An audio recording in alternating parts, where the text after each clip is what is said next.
Eke, ini masana kela ipo senati.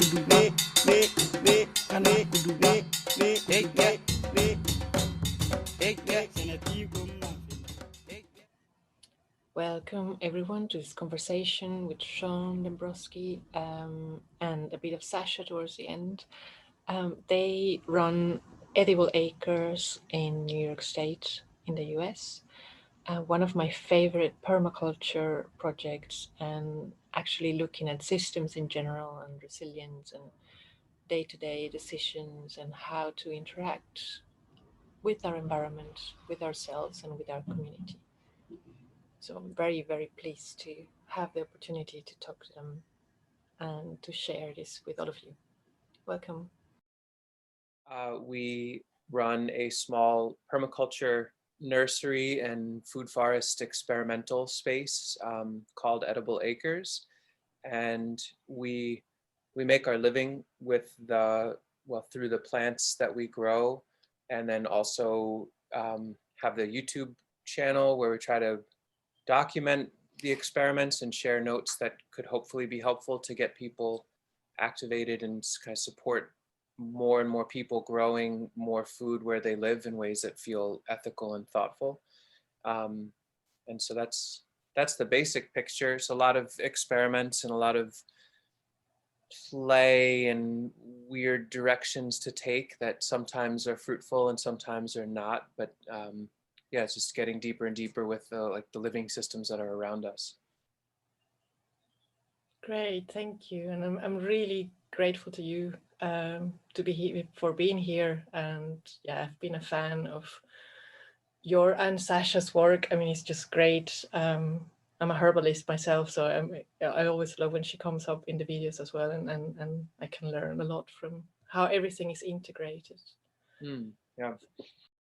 The reason I want you to be part of this conversation is that I really appreciate your view of the system as a whole and how you have become part of it, part of the system, instead of trying to impose kind of a control and kind of have a more linear approach to food production, which is what I often see around me in more traditional or more mechanized ways of food production. So in the sense of how that can be applied to the more social systems of decision-making and economy, I would love to know your view. What is a system for you?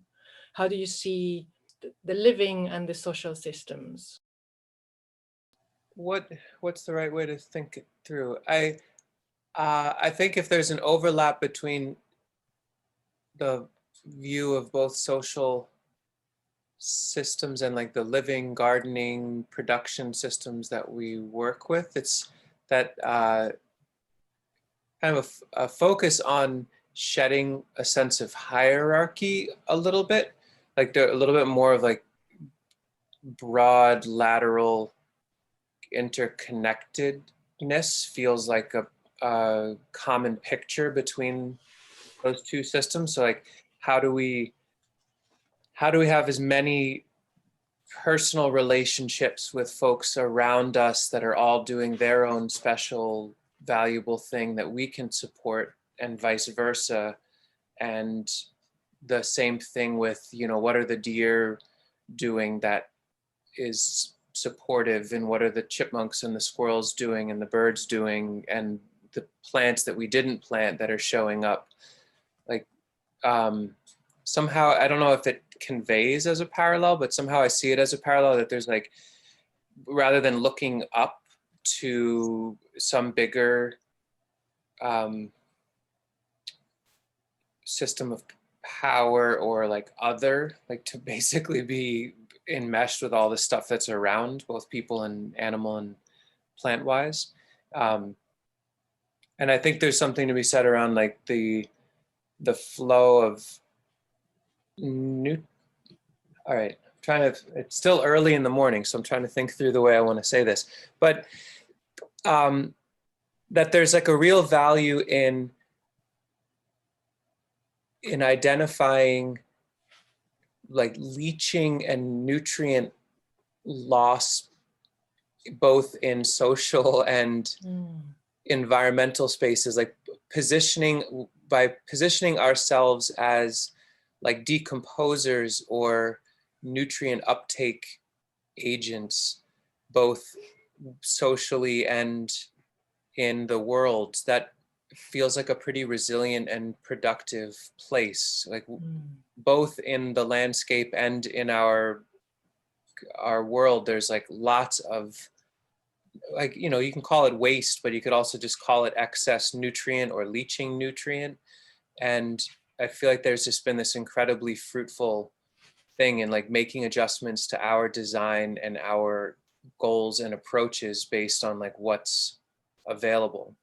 You know, like, it's the simple example is to say, well, trying to get wood chips when there's a wood chipper down the road, but then also contacting farms, and instead of buying the direct thing that they have for sale, it's like making a relationship and asking them what do they have in excess that's in the background that is a burden for them, that we can find a redirect for in our systems. Maybe I'm going off on a tangent with that, but I think that's one, like, that's a pretty big driver for me, and I think for Sasha as well, is just like identifying quote unquote waste and seeing what the other side of that is, the overabundance that can come from that. So basically identifying also the needs that you have and seeing, I mean, the needs behind the apparent need. So it's not like you need electricity, but you need heat, and then seeing, hey, how do I get that? And can that be part of something, that another element that is seen as waste can actually fulfill one of those needs? Do I get that right? Yeah, and part of it too is not just, I think in the assessment, it's not just, well, what is our personal need? How does that interaction also support the other that we're connecting with? So, like, you know, there's an older farmer friend of ours that I've made a relationship with, who's been organic farming in our area since like 1972. And he's an older person, and he has an overabundance of old hay bales, just as an example. Like, he has some that he can sell, and so I would never ask him for access to those, but then other ones that are just rotting in the hedgerow, and there's like little piles of plastic wrapped around them, and how can I get, so then those are incredibly valuable for us to build soil, and also an opportunity to then go in and clean up the plastic and like figure out, so I've reached out to a local agent that's doing experiments with recycling agricultural plastic into fuel oil. And so, like, can we harvest the compost that the hedgerow doesn't mind having it. I'm sure it's happy to have it, but there's enough there, you know, and then what can we do with the plastics? And like, it helps him out. So it's like it's like the decomposer in a system. It's not a purely selfish act. It also helps clean up the situation so that other things can happen, and there's room for the producers to generate more, if that makes sense. Absolutely. So yeah, I think that picture meshes, that it's a blurry line between where the people social connections are and the actual literal nutrients and foodstuffs and like physical waste streams are, like they kind of are blurry there somehow. But in a productive way, I think. Yeah, possibly more productive than trying to see us as in very kind of definite compartments, because if it's blurry, then we can adapt a bit, we can move, and we are more enmeshed, like you said, in all the different, the elements are not isolated, they are kind of part of something larger. Yeah. Yeah, I think it's kind of embracing that really murky in a good way, I guess, like that the blurriness there, you know, because technically I would consider the work we do the product that we offer, I guess, is a production. Like we are producing, for example, chestnut seedlings and hazelnut seedlings, and but it's like the things we produce are not that separate from the things that we're digesting out of the waste stream. And I think over time, it's like trying to figure out how the nursery can, I would say evolve, but it might even be like devolve, that rather than aspiring to having ever larger, perfect specimen trees that are, here's $100 tree that's going to be productive right away, that we err more and more on offering like cuttings and seeds and small, more numerous divisions of plants, and the information to help people feel like they can do their own production and ramping up. So then it's like the one box could have a whole lot more genetics and plant potential than just a singular, quote unquote, perfect specimen tree kind of thing. So it puts the production that we're having a little bit closer to the ground, like that line between producer and decomposer is not that far off, I think. Well, that sounds fantastic. To me, it sounds a bit like degrowth in the sense of economic degrowth, not in the sense of personal or natural, but like going back to the basics more than increasing the complexity of the product, which is something that I have the sense that capitalism is kind of very keen on, just to have something that goes so far from what the person can develop, her or himself, that you really have to pay a lot of money. So that's music to my heart. Thank you. Yeah, that's the thing, like that, to continue that picture is like the, when you go to a nursery and you buy an 8-foot tall apple tree that's in flower, it's very expensive, but then it's hyper fragile and very tenuous whether or not it's going to even be able to exist, because like the root system is been constrained in a container, and they've been fed fertilizers in order to get to be that size. And so you end up like having to tie ropes onto their bodies and put in stakes in the ground so they don't fall over, and give them like IV drips of water. And I think a lot of people end up having a fair bit of failure at first. At least that's what I've heard a lot. Like people will say, oh, the plants we got from you have been doing well, and I thought I had I was bad at gardening because all these other trees died. And it's like if you buy a plant that comes to you in a straitjacket that will never unravel, then that's just it won't be able to live. So it's like not only does it, yeah, that's the picture of capitalism. It's you get the big, shiny, complex, costly, disempowering to you thing that also breaks quickly. Like that's just the way it is. Yeah, otherwise you wouldn't have to buy the next one, right? So right. Yeah. Also, if you become able to plant your own seeds, then that's it. The whole seed industry, Monsanto, whatever, it's gone. Right. Yeah. And if you don't need the chemicals to get them to grow, then that whole thing goes away. Yeah. Yeah. Yes. Wow, that sounds great. So I'm wondering, so if you have a system like that, like the one that you have, like your own production system, how does it fit right now in the larger system around you? So how independent are you of the politics in your area, or how much should they influence what you can do and how you can survive with something with that view of that goes a bit against the grain of the predominant system? I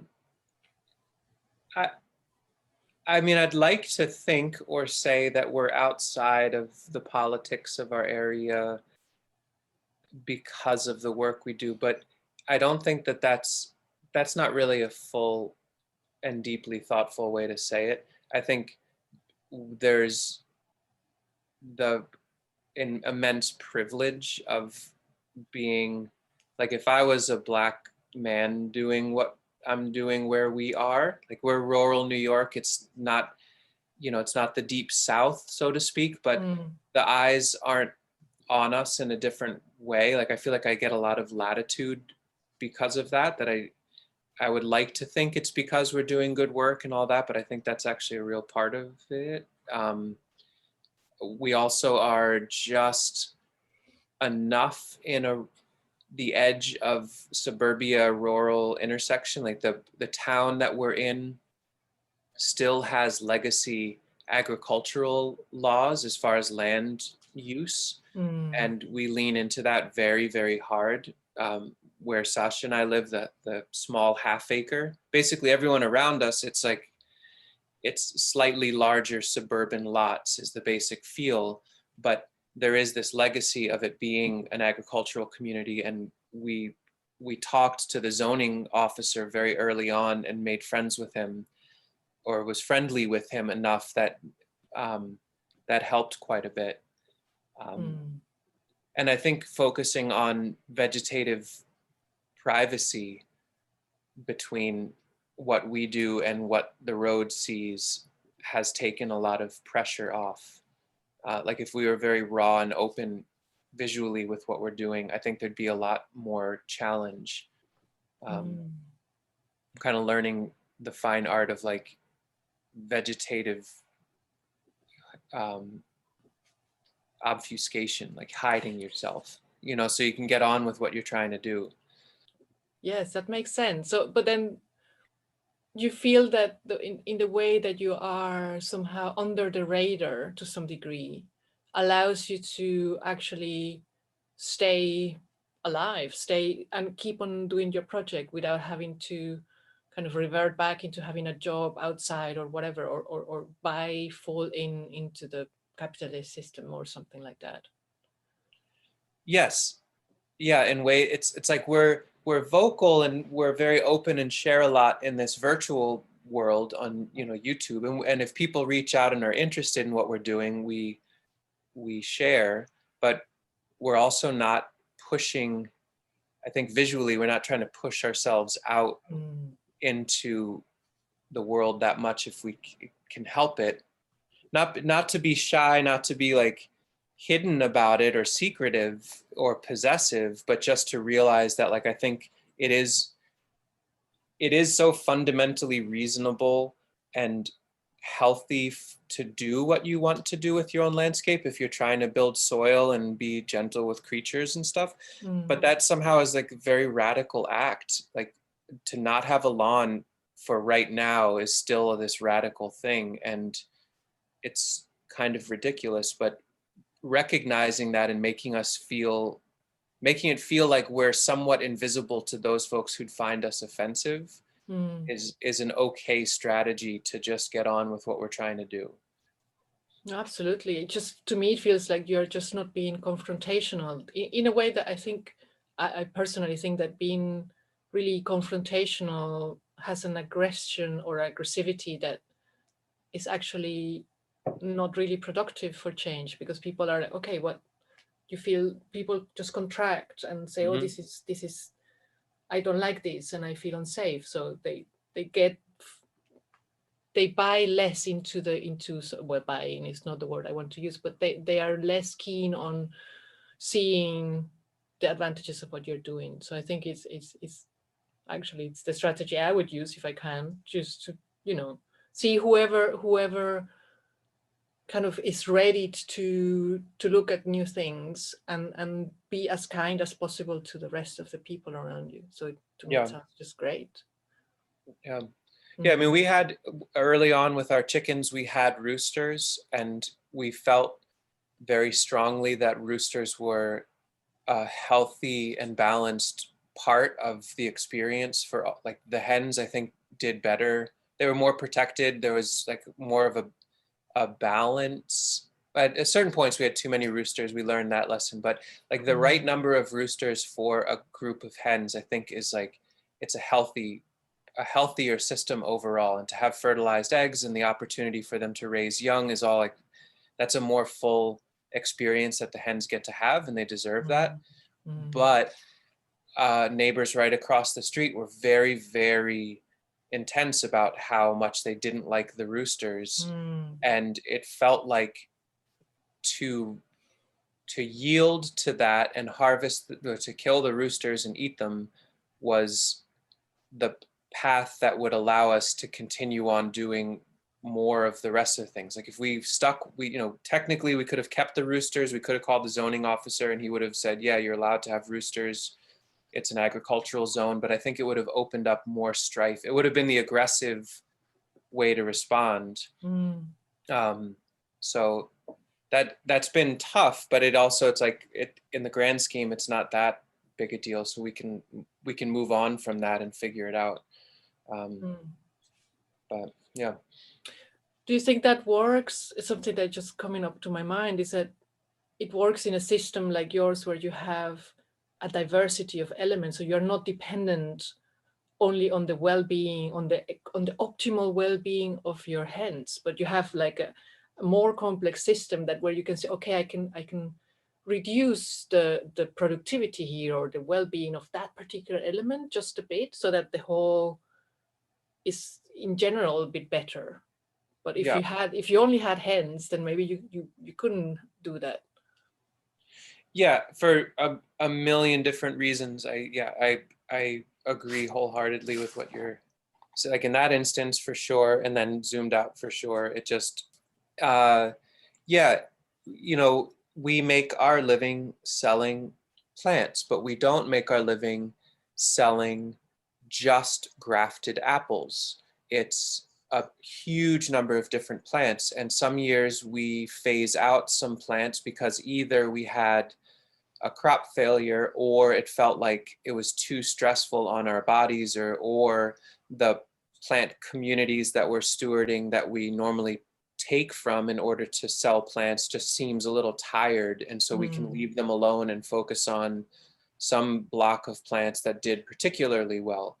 And I think the combo of actively sharing all these notes online and being really excited about all these different sorts of plants and creating like novel interest in plants that we believe in means that we can have like an ever increasing audience of people that might be interested in Miyoga ginger and Good King Henry and like these plants that they maybe haven't heard of before, but we're thrilled with them, and so we can offer them up. But I think beyond that, it's like if we were just a nursery of these diverse plants, but we still bought all of the food that we eat, or we bought the fuel that we need in order to stay warm, or we bought new things in order to be the nursery, then there'd be, even with all the resiliency and diversity of plants we work with, there'd still be a lot of pressure on us financially to have the nursery be successful. But we're always trying to scrap together waste stream food or grow more and more of the staple crops that we need, or trade with people so we don't have a financial pressure there. We process all our own firewood so we don't buy any fuel oil. And so the nursery itself actually doesn't need to grow financially at all for us. And in fact, it could contract dramatically. I think Sasha just winced when I did that, but but it's like there's an opportunity. I think we've got enough plant material that we can be donating or just trading those or wild planting them out. So yeah, like at the same time, expanding as many different areas as is comfortable seems to generally translate into more resiliency and more opportunity for things to be nimble, like put more energy here, reduce energy there, and shift it without any of the particular systems cracking under the pressure of that. Well, to me that sounds like kind of trying to fulfill your needs in a way that doesn't depend on the outer sources. And I mean, I see a lot of parallels between that approach and other systems like health and education and all that, and how much value, at least the society I live in here in the UK, how much value we have in outsourcing a lot of the things that we could do ourselves. So this is not necessarily related with changing the system in any way, but so it requires that you actually invest some of your time into other parts that are not your the production of the thing that is giving you money. So it's like, I don't know how much percentage of your day, of you and Sasha's day, goes into actually producing the food that you eat or taking care of the chickens and all that. And I often, I get the impression that many people see that as something that they cannot do, that they cannot afford to invest that time, although it's reducing the need for having a job that they may not want. So how do you feel in that spectrum? Is it working, or are there things that are too much sometimes? I'd say it's working really well, and it's too much sometimes. But it's something to keep checking in about and finding what the balances are. But you know, it would be very disingenuous to paint a picture of like, well, we're committed to the DIY lifestyle in this really intense way, and it's because of that, because we have this lack of financial pressure, now we've got so much free time. Like we do and we don't. It's like this strange mix that most days, a lot of the day is you could say used up in like Sasha making food for us and for the cats and for us like turning compost for the chickens and all that. But it's a matter of like where we map out what that experience is in our minds, and when we're enjoying that process and we're feeling just the goodness of like the diverse but really full days that we have, then it feels like it lands in this realm of like, oh my gosh, how are we this lucky that we just get to do what we want to do all day, every day, and we don't have to go to these jobs.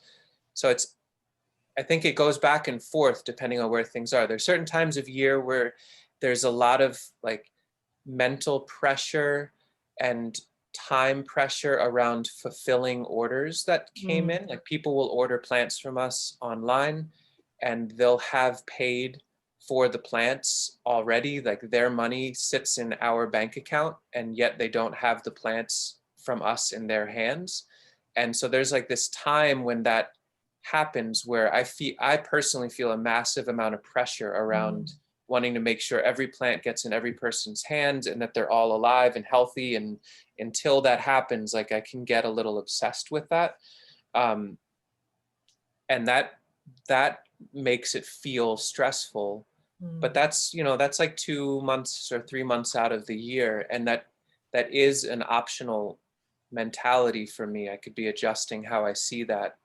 But I wouldn't trade out what we have to go back to doing other work where it's just like, okay, here's a salary job and it's straightforward. At the end of the day, you're shot from doing the work, but you're done, quote unquote, with what you have to do. So now you can just buy the rest of what you want. And I think to address it makes a tremendous amount of sense that for a lot of people, the idea of migrating away from a salaried job towards a more, interconnected, self-sufficient, whatever you want to call it, like moving closer to an earth-centric lifestyle would be incredibly stressful. I don't think it has to be an absolute all or nothing. It's like if you trade out that 1 hour in the evening that might be watching TV for building a raised bed for a week or two, like you could start chipping away at that transition. I think that's part of the cultural capitalist thing that we're kind of indoctrinated with. Like if you want to go down a new path, you should go like full on, go big or go home, and like make it successful. And how does it work? And beautiful and perfect, and you should succeed at it. And I think it's just this kind of like grimy, mucky transitional blending that actually is where you can get you gotta like sneak away from it instead, Yes. instead of like boldly ripping off your, you know, three-piece suit in the middle of a meeting and jumping out the window. It's like you kind of just disappear from it if you do it right, I think. Yeah, like plant some vegetative obfuscation Right. Yeah, before you do that. your suit slowly becomes cabbage leaves, and then you're just then your 2-week notice and you're gone. And you're That's sauerkraut. yeah, that's great.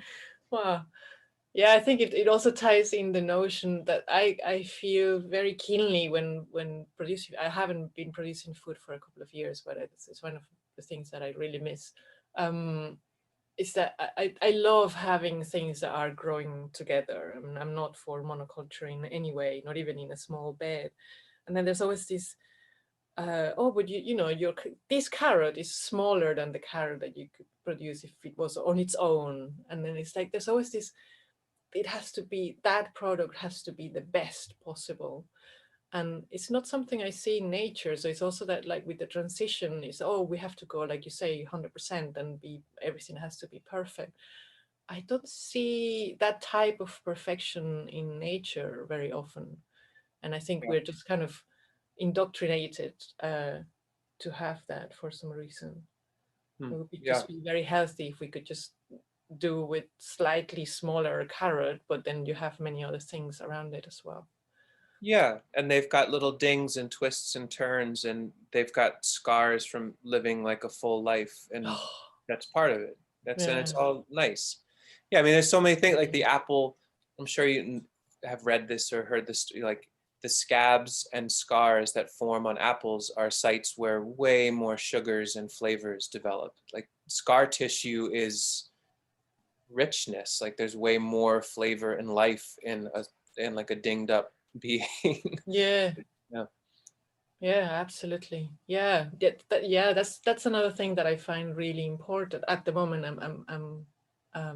Sorry, this is kind of a sideline. I'm working a lot on trauma and things like that. And for me, that we try to, we in my culture, we try to kind of look away from the things that are bad in ourselves. So we kind of try to have this perfect face and I'm happy, I'm good, no matter what.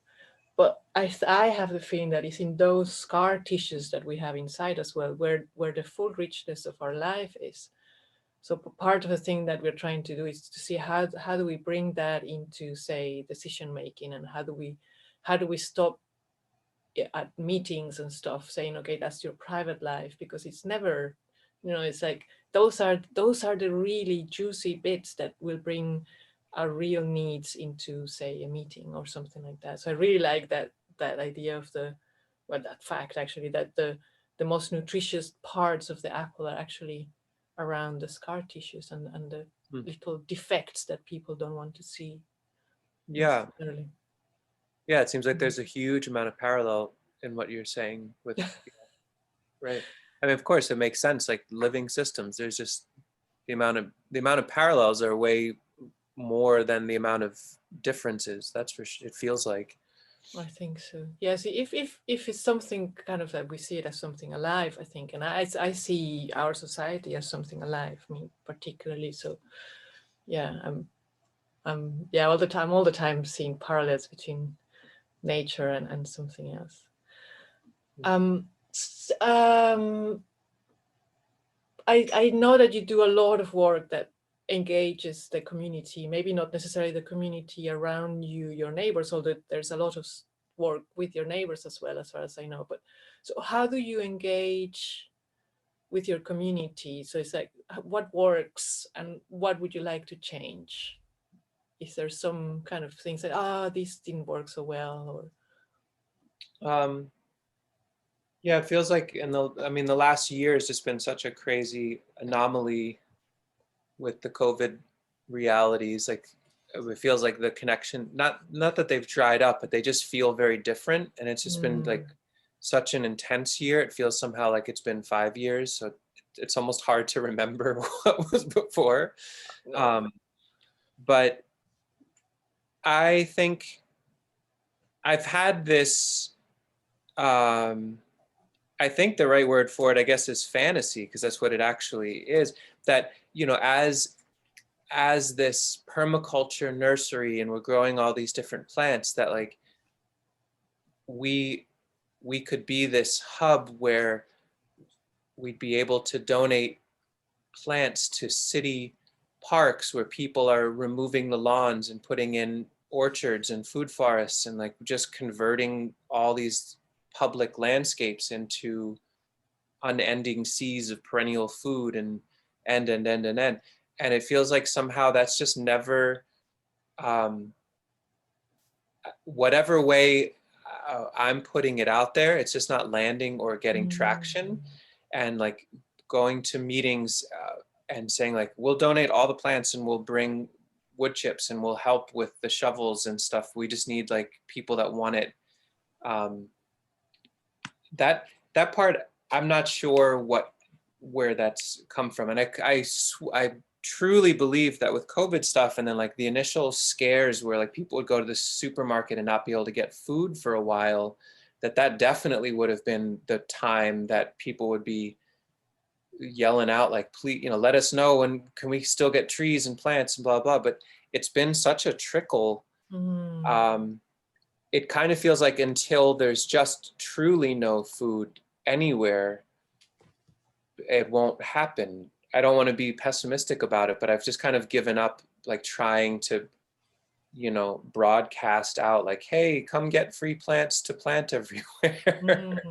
So that part's been that's felt pretty, it's made me feel a little bit pessimistic about where things can go. Like if, what does it take to actually have people say like, okay, city parks are now public food production spaces, you know, like, I don't know when that happens, but we'll keep growing plants, and maybe it'll be, you know, that we have to like focus on annuals for a year or two so that people have enough food to make it to the next year, and then focus. It just would have been nice if 10 years ago we had planted all those chestnut and hazelnut orchards. We'd be like just roasting nuts right now and talking about how it was good that we did it, you know? Yes. So, well, I'm sure there's going to be a pandemic in 10 years, so it's good that they're being planted now. So there you go. Right. Then the unending pandemic, we'll just roast nuts and watch it from a distance, hopefully. I don't know. So that leads me very nicely to another question I have, is that what would you like, what are your needs? What would serve you, and you as a project, from the political and economic system around you? Well, it doesn't feel like we need any external support in growing our business from like a capital standpoint or a marketing standpoint or anything like that. Like if anything, the limiting factors around our own mental and physical bandwidth to keep up with the demand. And so then it's like maybe there's someone or someones who are really good at organizing volunteers or taking on, like, that could really understand the weird, complex, funky systems that we've started and help those evolve and or help manage new people coming into the system to be able to expand it, but not to have that be for me to like figure out. Like when volunteers come or people come to do paid work, I really appreciate the intent, but I end up feeling more stressed out for having done it. And so that's been like a roadblock to being able to expand what we're doing. But I think I would love it if there was some member of our community or folks in the community that would say, hey, you know, we've seen the offer of all these plants in the past, and we want to organize, we'll take on like finding the places and finding the people that want these plants and the installation. We just need the plants. So like the middle person, or the bridge between the nursery work that's going on here and the day-to-day needs of different communities that are around us. And I think I need to not be like actively seeking that out all the time, because somehow that's just not fruitful. Like it'll happen, I guess, if it's supposed to happen, I guess. I'm not sure. But that part's been a little hard or a little disappointing. Like I don't fundamentally really see us being this like progressive, liberal community that we live in Ithaca, New York. I don't see a fundamentally resilient picture in where things are going from like from a deep level, you know, like enough food where we live for people to be nourished and survive a future where like CAFO meat isn't coming in on diesel trucks anymore, which I hope is soon. I mean, it needs to be 50 years ago, but today will be fine if that's what happens. But it's just the shock of that is going to be devastating. It's not going to be this like interesting, graceful transition. It's going to be like people are going to really suffer on the way towards us getting away from a system that fundamentally is built on pure, raw, unending suffering. Yeah. So it's like we had an opportunity to kind of sneak away from it, but I don't feel like it takes a while for these systems to get up to speed. So I don't know what the overlap will look like. And for something like this, how did you call it? Not a vision. You had this kind of fantasy of being a hub that distributes, say, the surplus or whatever. Is there something that you think would be key? So what I hear from what you were saying before, like something about communication and like a community network where people, where the needs, your needs and somebody else's can be matched, kind of sounds like something that would be advantageous to you with your project of the nursery. But what about this larger vision that you had, this fantasy of being a community hub where say trees could be distributed and perennial food kind of planted everywhere? Is there something that you think that you have spotted that can say, oh, that would be good? Yeah, I think it's just people. It needs to be people that, because there's a very, it's a very fine line, I think, between being having the intent of being a generous person, wanting to offer things to the community, and like the savior complex of like, well, this is what you need where you live, and let me tell you what you should have where you are. And I feel so strongly that there are massive missed opportunities of land management, that there could be all sorts of amazing improvements. But I think there is almost an aggression, you know, like what you were saying before, of like, if you push hard enough, people are going to contract in and not want to, like, they got to come to you and say they want it. And so there needs to be other people that actually live in all these different communities of people of different races and different, you know, like financial pictures, and that also have connections with people that have small parcels of land that are next to and within walking distance. You know, the quarter-acre mowed yard that's a block away from a housing project, that's a very important space too. And I think people that are in the community that want to see that thing and have those actual real connections and actually live in those communities need to be who take the lead, and that I can support them. But I just don't know how. Like, you know, it's like, it feels like each winter I try to pick that up again a bit, and then it fizzles in some weird way. So what I've been feeling, what feels like a fruitful direction to explore, and so I've been doing it a bit more, although Sasha and I we disagree a little with it, but I think we keep chatting about it and figuring it out. I think the future where I could offer the most support is a little bit less of like the local community here, keeping the option open 100%, but not hoping necessarily, just letting it passively sit there, and promoting really intensely through the YouTube platform, since it reaches such a wider number of people, the idea that the small scale homestead slash perennial nursery model is one that people could be exploring, where it's not, you don't have to completely abandon whatever you're doing. You can integrate more and more, like growing trees from seed and growing shrubs and taking cuttings and getting your nursery skills up, that maybe it's like a small side hustle or income. Maybe it's the direction you go full on and make it your whole livelihood. But I have this image of like, if there was a set of small perennial based resilient nurseries within bike riding distance of every town around here or around the country, and they're making enough to get by and they can like survive financially while they're developing their nursery, then that would be a distributed network that could, it wouldn't be crazy to say like 1 billion trees could come out of that, and while people make a living, and it's also regionally appropriate plant material that's happening because they're collecting from the wild or they're collecting from local orchards and that kind of thing. So that would be neat. That sounds beautiful.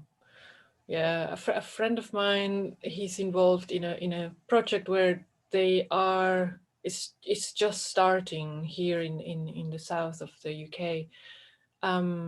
And I think there's a similar one in Brazil where schools, with children, they are starting nurseries.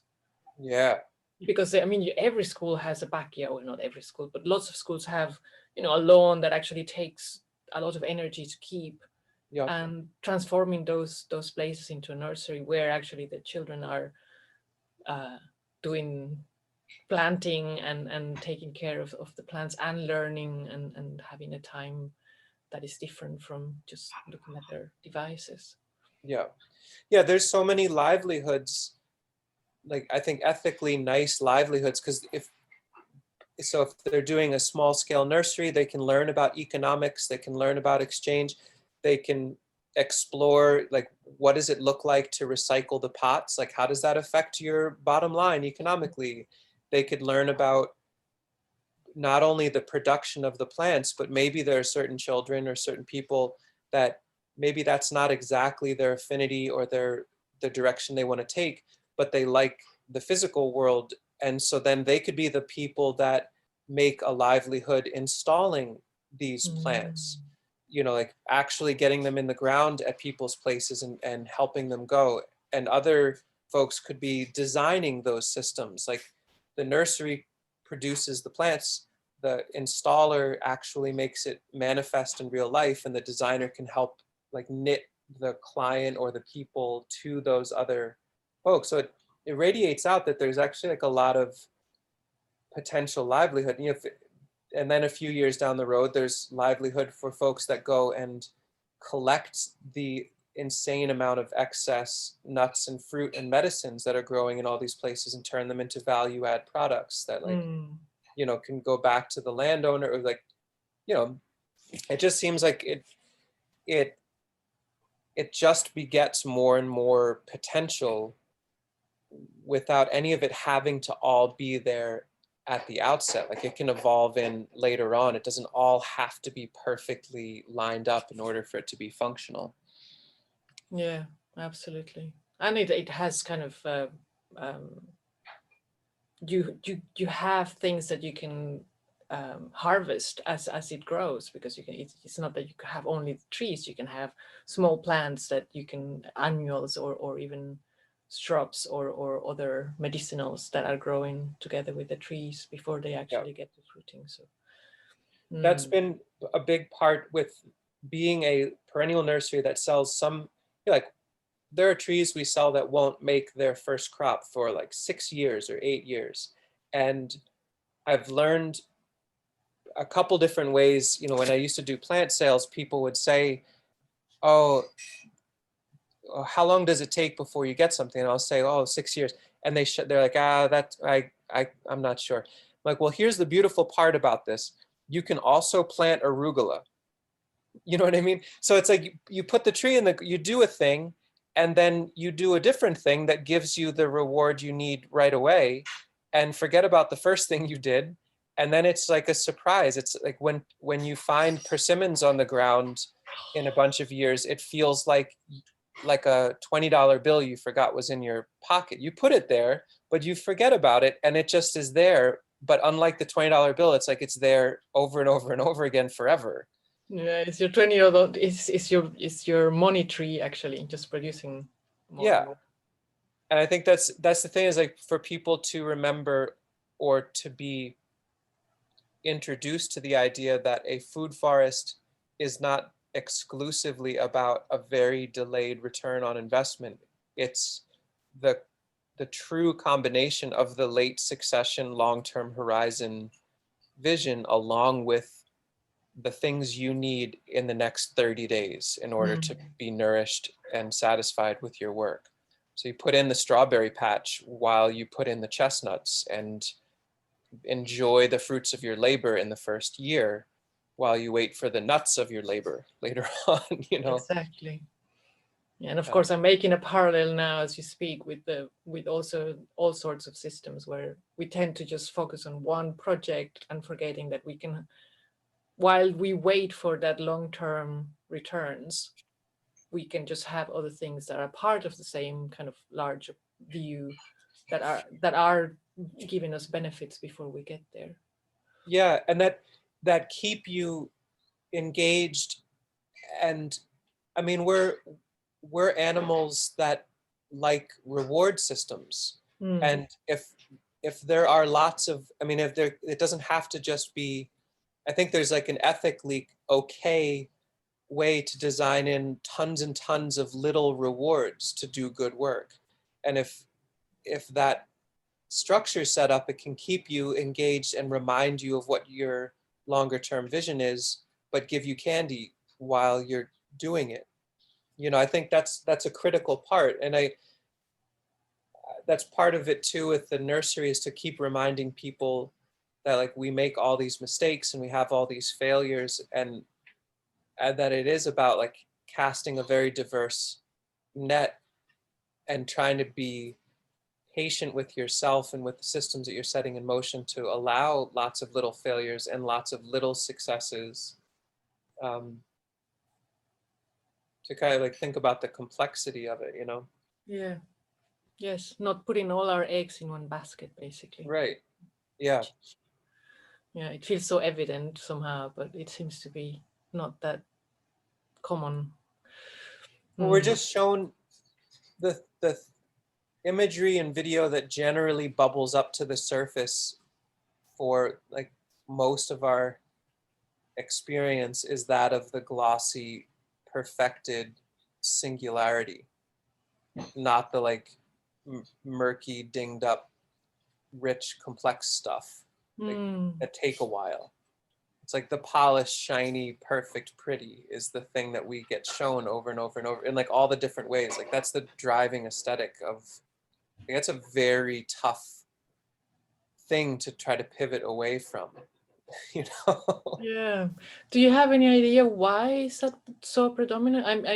I struggle sometimes because I think I find, I mean, the compost for me or really rich soil is one of the most fascinating. So if I can choose between that and something that is shiny, I 100% go to the compost. Do you have an idea why it is so pervasive in our system that we go for the shiny, perfect, superficial thing? I don't know. I don't know. I mean, there must be some like really deep ancient stuff in there. Yeah, there's all these things about gold, and you know, it's just like, yeah, it's really ancient in our in so many different cultures that we're attracted to those things.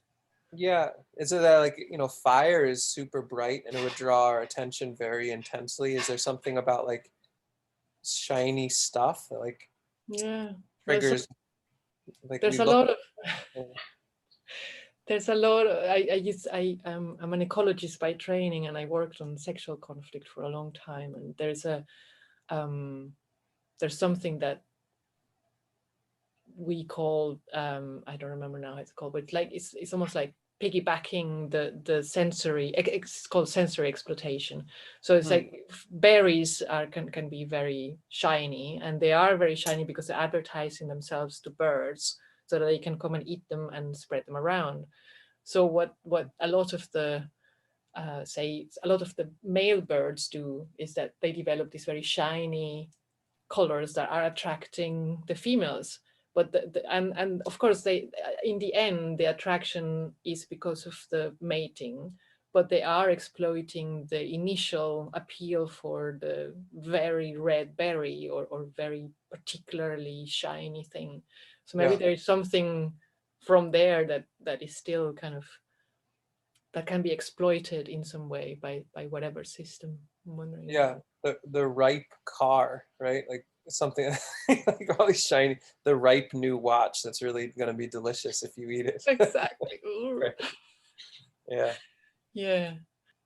Is there a way that you particularly find that is good for making decisions together with, say, in the case of the two of you, or if it's on a larger collaboration, is there a way that you think, oh, this is a good way of making decisions? I'm not sure. I don't know that I would say there's some particular method or technique or anything that I could say, or like a structure that we use. I would like to think that both Sasha and I are interested in hearing the other person. I think we both probably have our own strong ideas, but that we try to hear the other person. I also think so much of the things that we're doing are small, iterative decisions that it's not like we have to get it exactly right in order for it to move forward. Like we could, she could say she wants to do a thing, and I could say, okay, I trust you to just do it. And likewise, because we can make an adjustment if it doesn't work, or if it's like going down a different path that doesn't make sense. So it feels like somehow our life is full of tons and tons of little decisions that add up to something important, but not like massive pivotal changes that like we better get this dialed in or we're screwed kind of thing. Maybe I don't think it's by design. I wouldn't say that we explicitly choose that, but it feels like that's what we're just like, lots of little feedback loops kind of thing. That sounds really powerful. Thank you. Great. Is there something else that you feel would be, and I don't know if Sasha is there. I mean, of course, she's absolutely welcome to talk as well. I really enjoy you, Sasha. I'm always thinking, oh, where are the videos with her? I have so much, I think, that I think about all the different things. It can be hard for me to answer a question directly, I think, because the minute I say one aspect, my mind tends to like flood with other ways to think about it and like challenges to what I said. So it could take me a long time. I don't feel like I just never have a full answer to anything because I'm still learning all my thoughts, and they change as I learn more, and I know that. So then it can be challenging to. Well, that sounds really healthy to me. It resonates a lot. I think whenever I say something, then my mind has changed just by listening to myself. Oh, I think differently now. Yeah, that's how it feels. It feels like the second I say I feel or think anything, it's gone, right? Then I feel something else. I think that's a lot. That's a lot of what I feel that I have sensed through the years watching the videos from you guys as well. Is that and I think that's also why I wanted to talk to you, is because I have the sense that there is this way of kind of making small steps and knowing that every step you take will change the system and hence yourself. So there is this kind of, there's never like the final solution. And I really like what you were saying before as well, Sean, about the way you kind of intuitively take decisions as well, is these small steps and never kind of going for the big thing that we have to, and it's finite and it's done, but it's like we do something small and see what happens, and then do something small. And then, like you were saying, Sasha, acknowledging that the system is changing just by making those decisions. Yeah. So to me, it feels really natural and Yeah. sane and healthy. Hmm. All right. Cool. Thank you so much, both of you. Yeah.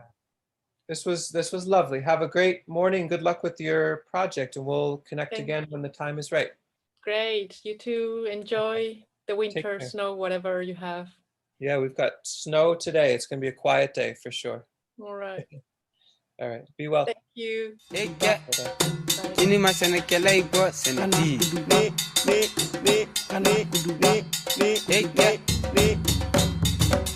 Senati gumma finna. Senati gumma finna. Senati gumma finna.